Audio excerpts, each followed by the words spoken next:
આપણી મધ્યે આમ આદમી પાર્ટીના રાષ્ટ્રીય કન્વીનર દિલ્હીના પૂર્વ મુખ્યમંત્રી શ્રી અરવિંદ કેજરીવાલજી પધારી ચૂક્યા છે।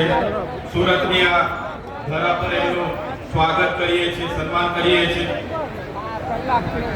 સૌ સાથીઓ પોતપોતાની જગ્યા લઈને બેસી જાય એવી નમ્ર અપીલ કરું છું, વિનંતી કરું છું। ભારત માતા કી જય, ભારત માતા કી।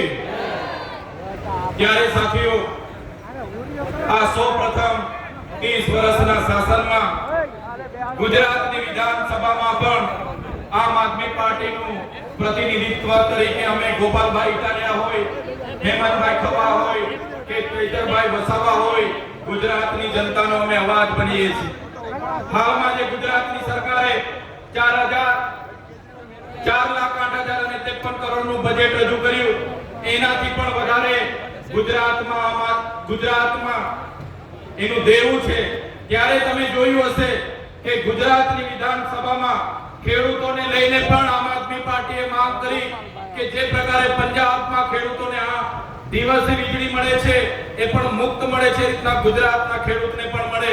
ખેડૂતને કંઈ થાય એની વીમા પોલિસી મળે, ખેડૂતના પાક નુકસાન થાય એનો વીમો મળે, ભાગ્ય ખેતી કરનાર ભાગ્યાઓને પણ એનું વળતર મળે, એની માંગ જો કોઈએ કરી હોય તો ગુજરાત વિધાનસભામાં આમ આદમી પાર્ટીએ કરી છે।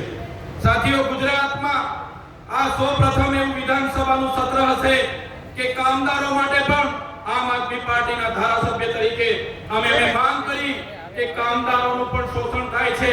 8 કલાક એનું કામના કલાક હોવા જોઈએ, એની ગ્રેજ્યુઇટી મળવી જોઈએ, ઇન્ક્રીમેન્ટ મળવું જોઈએ, એમને બોનસ મળવું જોઈએ, ઓવરટાઈમ મળવો જોઈએ, ઈએસઆઈ મળવી જોઈએ। આ માંગ જો વિધાનસભામાં કોઈએ કરી હોય તો આમ આદમી પાર્ટીએ કરી છે।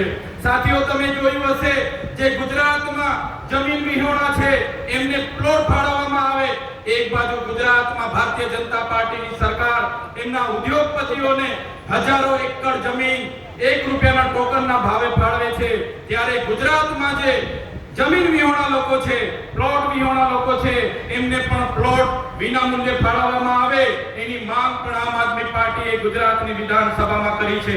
સાથીઓ તમને ખબર હશે કે ગુજરાત વિધાનસભાને લાઈવ કરવાની માંગ એ અમે ગોપાલભાઈ ઇટાલિયાને અમે કરી। સાથે સાથે ગુજરાતમાં જે ફિક્સ પગારદારો છે જેમને સમાન વર્ક અને સમાન વેતનનો કાયદો લાગુ પડતો હોવા છતાં એમને 5 વર્ષ સુધી ફિક્સ પગાર પર રાખવામાં આવે છે, ત્યારે ગુજરાત વિધાનસભામાં સૌપ્રથમ આ ગુજરાત સરકાર પાસે ફિક્સ પગારદારોને ફૂલ પગાર મળે એની માંગ આમ આદમી પાર્ટીએ કરી છે। સાથીઓ તમે જોયું હશે ગુજરાતમાં એ ચાહે શિક્ષણ વિભાગ હોય, આરોગ્ય વિભાગ હોય, કલેક્ટર કચેરી હોય, એસપી કચેરી હોય, એ ચાહે જીઆરડી હોય કે હોમગાર્ડ હોય, એ ચાહે સર્કિટ હાઉસોમાં કામ કરતા તમામ કર્મચારીઓ આઉટસોર્સિંગના કોન્ટ્રાક્ટ પદ્ધતિથી કામ કરે છે। ત્યારે ગુજરાત વિધાનસભામાં આમ આદમી પાર્ટીની માંગ હતી કે જેટલા પણ આઉટસોર્સિંગ કોન્ટ્રાક્ટ પદ્ધતિથી ગુજરાતના કર્મચારીઓ છે એમને કાયમી કરવામાં આવે એ માંગ ગુજરાત વિધાનસભામાં આમ આદમી પાર્ટીએ મૂકી છે।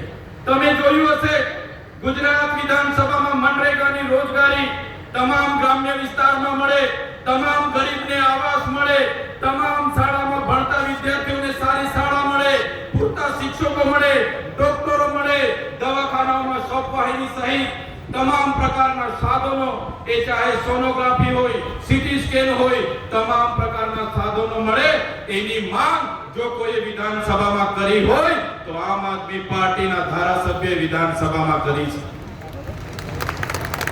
ત્યારે સાથીઓ ગુજરાતમાં 15% આદિવાસીની વસ્તી છે, 1,25,00,000 આદિવાસીઓ ઉમરગામથી અંબાજી સુધી વસે છે। 4,08,053 કરોડનું બજેટ જ્યારે રજૂ થયું તો આવડી મોટી વસ્તી હોવા છતાં 1,25,00,000 વસ્તી હોવા છતાં ગુજરાતના આદિવાસીઓને માત્ર ને માત્ર 5,425 કરોડ રૂપિયા આપવામાં આવ્યા। ગયા વર્ષે પણ 5,120 કરોડ રૂપિયા આપવામાં આવ્યા હતા અને 5,120 કરોડમાં માત્ર 2,410 કરોડ વાપરવામાં આવ્યા હતા। બીજા પૈસાનો હિસાબ આ તમારા દીકરાએ વિધાનસભામાં માંગ્યો કે આદિજાતિનું બજેટ 5,120 કરોડ હતું, આદિજાતિનું બજેટ 5120 કરોડ હતું ગયા વર્ષે. સરકારને આપણે પૂછ્યું કે તમે કેટલો ખર્ચો ક્યાં કર્યો છે? સરકારે કીધું કે આદિવાસી વિસ્તારોમાં અમે 2410 કરોડ ખર્ચો કર્યો. બીજું બજેટ ક્યાં ગયું? બીજું બજેટ મુખ્યમંત્રી આવે એટલે 50 કરોડ રૂપિયા વપરાયા. નરેન્દ્રભાઈ મોદી ડેડિયાપાડામાં આવ્યા 100 કરોડ રૂપિયા વપરાયા. એમના વિકાસ મહોત્સવમાં વપરાયા, એમના અમૃત મહોત્સવમાં વપરાયા, એના તાઇફાઓમાં વપરાયા. ત્યારે અહીંયા ઉપસ્થિત તમામ લોકોને મેં વિનંતી કરું છું, જે પણ આદિજાતિનું બજેટ એમના પોસ્ટરમાં વપરાયા છે, એમના બેનર હોર્ડિંગ્સમાં વપરાયા છે, એમના પ્રચાર પ્રસારમાં વપરાયા છે, એમનો બદલો લેવા માટે આવનારી તાલુકા જિલ્લા પંચાયતમાં તમારે બધાએ તૈયાર થઈ જવાનું છે. એનો બદલો હવે આપણે લોકશાહીના ઢબે લેવાનો છે. સાથીઓ, મારી છેલ્લી વાત મૂકીને હું મારી વાતથી હું વિરમીશ. જે પ્રકારે તમે જોયું હશે દિલ્હી અને પંજાબમાં જ્યારે કેજરીવાલ સાહેબ મુખ્યમંત્રી હતા, એમણે સારી શાળાઓ બનાવી, વીજળી મુક્ત કરી, ખેડૂતોને દિવસે વીજળી આપી, મોહલ્લા ક્લિનિકો બનાવ્યા. ત્યારે એમની બરાબરી આ ભારતીય જનતા પાર્ટીની સરકાર કરી નહીં શકી.